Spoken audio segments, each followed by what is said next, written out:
Corinthians 16:14 says, "Let all that you do be done in love."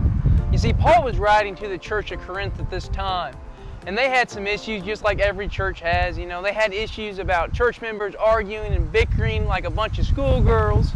Corinthians has three main parts. It's about how to show love, how to be unified with one another, and how to strive to live a godly lifestyle. And these points, they were needed back then, and I think they're needed here today. So I'm going to be talking about doing things in love. My name's Ridge Fogerson. Thank you for joining me for another episode of 3 Minutes Without Mike. And I'm going to be talking about love, and I know sometimes I struggle with it, so I'm assuming that some of y'all do too. But doing stuff that only benefits me, I struggle with doing that sometimes. I don't want to help this person move this thing or help this person pay for this thing, etc. It could be anything. You see, I'm obviously wrong for thinking like that and acting that way. If we say we try to live like Jesus, we actually need to try to live like Jesus. Jesus came to this world. He helped out the sick. He healed the sick. He fed the hungry. And He died for the sinners, which is all of us. That's me.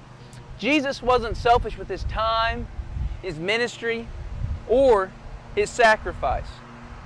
Christian, we have a whole city right in front of us that could use a little bit of that love. We need to be a body of believers that will show them and teach them the love of Christ. How do we do that, you say? One option is we could pray for them, and we do that every week at CFBC and in the Pray and Go ministry. We pray for a section of town.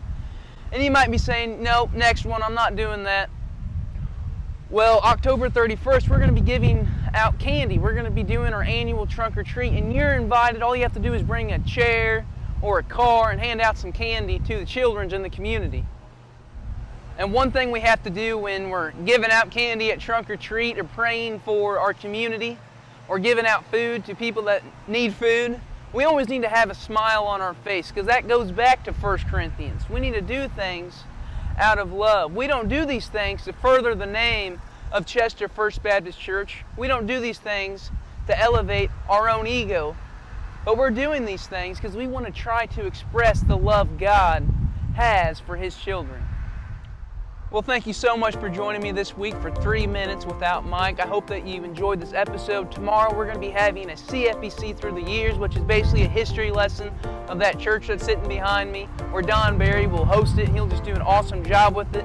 And then Friday we'll have a podcast for you, Here First Podcast, and it's going to be great. And I hope that you enjoyed. Thank you so much for watching.